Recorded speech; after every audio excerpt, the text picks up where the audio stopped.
Hey, it's Quinn with PTSD. While Black, I just want to talk shortly with you about conflict resolution, resolving conflict. How do you handle conflict? Well, one of the things that my husband and I have had is a practice. How long have we been on this? 6 years? We've been on 6 years on step 7 in this couples group where you write contracts on how you will behave differently in your relationship. And one of the first contracts that they give you is conflict resolution, where you write out the dysfunctional ways that you fight and argue and what are the functional behaviors that you'll choose to take. So I realized with the whole gang stalking cray cray, it's conflict. And how do I choose to resolve the conflict? How do I choose to be in the moment?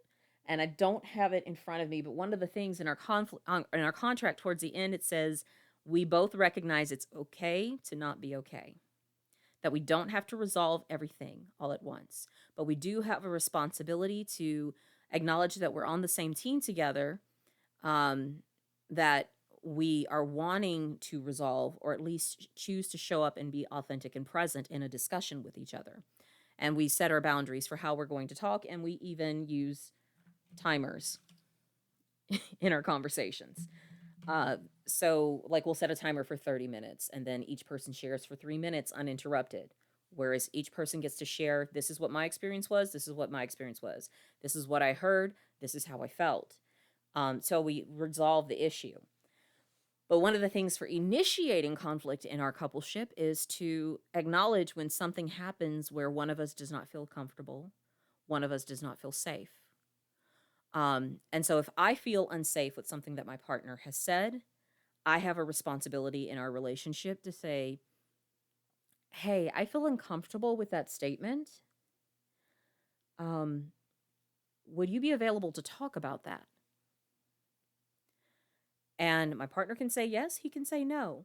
Because then the next question is when would you be available to address this? And in our agreement, each person both agrees to write or journal or make a phone call with someone about the behavior so that we can learn how to do it better, because we actually love each other. We actually give a damn about each other. What? Yes. So that's how we handle conflicts. And I was just thinking that the whole situation with the gang stalking from the Smule community could have been resolved if there was healthy communication. I was willing to hold out my hand to two individuals and say, let's have conversation. If you feel that I have offended you, let me hold space for you to hear what your needs are so that we can get them addressed. I cannot address your needs if you do not come to me with them. And instead, individuals chose to make stories and spread rumors and gossip. And people chose to listen to the rumors and gossip instead of coming to me saying, hey, I'm very confused about something I'm hearing. Are you available to talk? And so that's how dysfunction spreads, is when neither one of us or no one is willing to break the loop of miscommunication.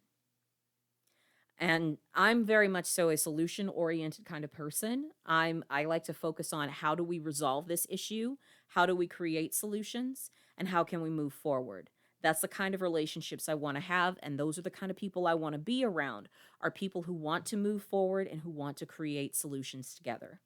If people just want to have a story to tell, to feel significant, um, I'm not the person for it. We're not a good fit, and that's okay. Not everyone's going to be a good fit for each other. Um, and so I recognize that, but I think that people were taking me wanting to have adult and honest conversations as me trying to be needy. But this is actually how we have our relationship. It's agreements that we hold in our marriage. He's fallen asleep. It's so cute. um, but I feel safe with my partner because we're willing to have these conversations. And for someone who wanted to use words like I love you and who wants to claim that they are woke, and wants to claim that they respect women, then I think it would be simple to ask this person to have a conversation. But I now know that wasn't all true. So I understand, what we get. Um, and people are like, oh, he's doing what he needs to do to take care of himself. Okay, absolutely. Do what you need to do to take care of yourself. But then why are you stalking me? Why are you even talking about me?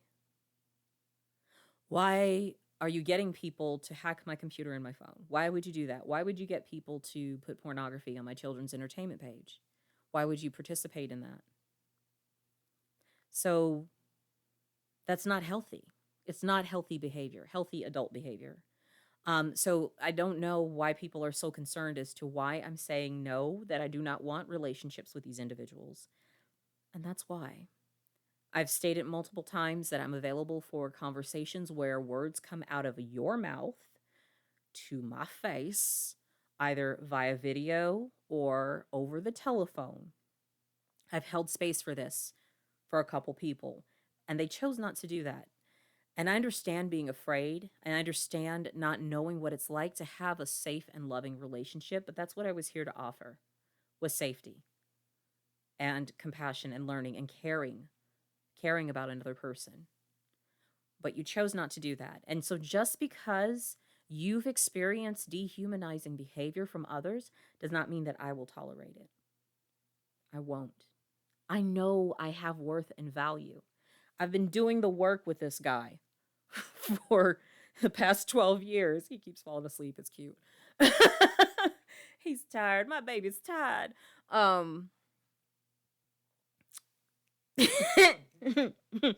but we've been doing the work for the past 12 years. Why would I downgrade from that? I love him. I love me enough to do the work. And if you don't think it's love because I can have a conversation with someone else about my relationship, okay, great. Is it your relationship? It isn't? How are you handling your relationship? How are you handling conflict in the spaces where you feel like you're not being heard? I think that if folks spent more energy and time on naming their feelings, naming their needs, and having those real conversations with the people you really want to talk to, that you can create the change. The possibilities are available to you. Instead of having an opinion on what somebody else is or is not doing. So that's just a thought that I had for today. Um, and I'm open to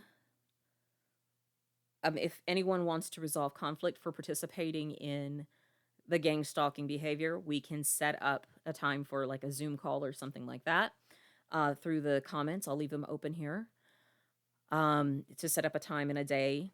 Got to include your time zone. If you're wanting to resolve issues, cool. If not, I'm not available. And now I'm not available by phone or email at this point. Just not. You're going to have to get on and talk and be an adult. And if you can't, that's okay. That's okay. That's where you are. And it's fine that you're curious about my energy. You're curious about who I am as a person and how I operate. But I don't consent to you going through my life. I do not consent to having stories or rumors spread about my life. I do not consent to being abused or misrepresented. I do not consent to it. Which is why I said what I said in an earlier video, that the behavior of the gang stalkers I realized was very similar to that of the rapist, because he did not see me as a human being and did not care about my consent about access to me. So if anyone's behaving that way, yeah, it's going to be hard. It's going to be hard for me to be around you. I'm going to focus on healing me, and I hope that you're going to focus on healing you. I hope that you're going to go get the help that you need. I realized yesterday when I made the connection that this behavior was connected to 2 older traumas, I'm like, I'm going to go back to therapy and talk about this so that I can make sure that I'm addressing what the root issues in those traumas were, especially with the high school situation. I don't think that got fully addressed when I was in therapy. So I'm going to go ahead and talk it out as a mature person. That's what I plan to do. I invite you to do the same. And if you're like, oh, but I can't afford therapy, there are 12-step meetings you could go to. Thanks to COVID, you can pretty much walk into any 12-step meeting. If you look on Wikipedia, you can Google whatever your issue is, and they will just list all these 12-step meetings you can go to, where basically people are sharing on that particular topic, and you at least are getting to be heard with how you're feeling and dealing with the topic with strangers that you don't even know and you don't have to see again, really. So it's group therapy for really cheap. Um, yeah, yeah. So there's no excuse to not choose to really develop ourselves, to grow, to learn, oh, we made mistakes and we're going to learn to do better. That's the kind of person I am. And I hope that's the kind of person you are, because that's the kind of people I want to be around. All right. Till next time. Peace.